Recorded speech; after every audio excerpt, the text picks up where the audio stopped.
I have a line in here that says that since its establishment, Israel has treated the occupied people as a hated encumbrance and threat to be eradicated, and you go on listing other items. We'll leave aside the contextual and factual debate about that.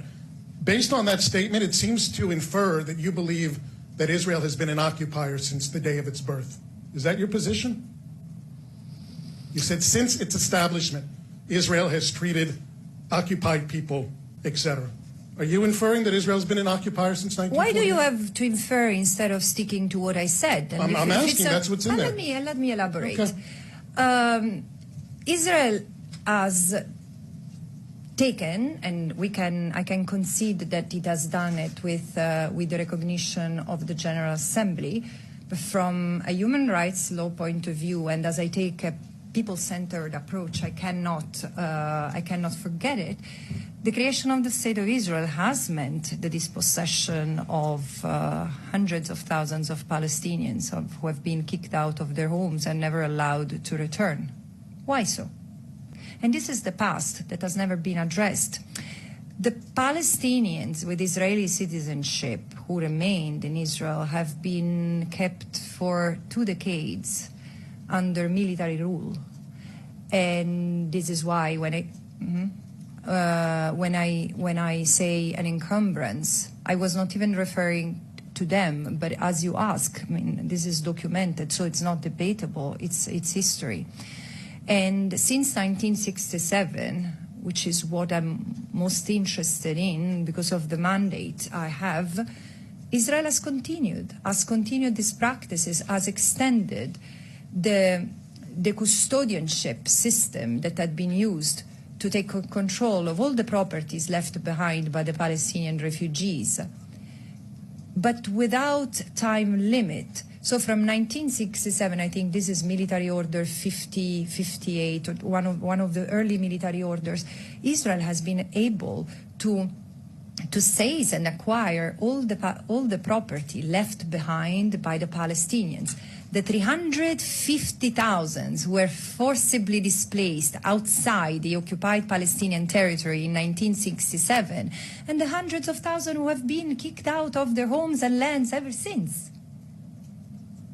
So there's been a continuity. So it's not just about what has been happening in the occupied Palestinian territory for the past 57 years.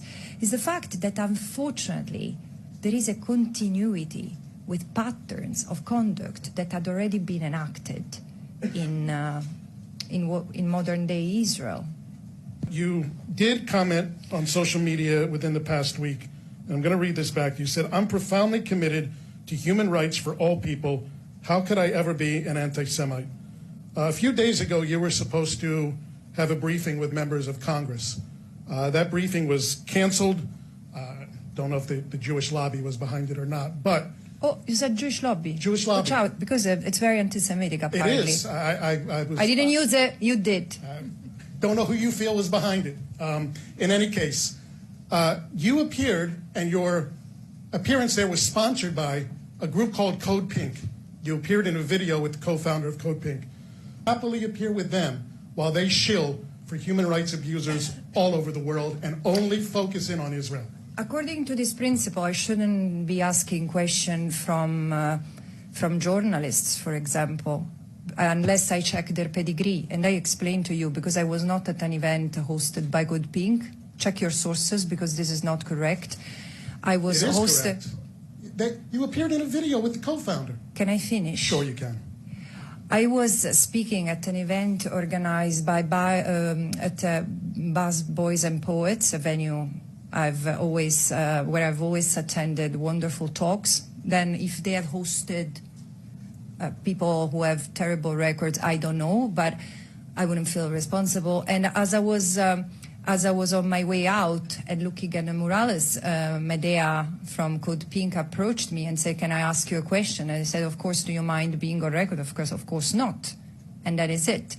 Now, do you want to add on the allegations against me because I answer a question to Medea Benjamin, or do I have to do a background check of any person I talk to? in order to You have no idea assuage. who Code Pink is? Of you course. had no prior contact with them?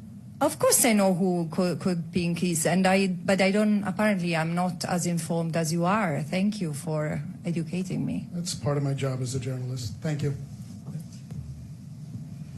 Thank you.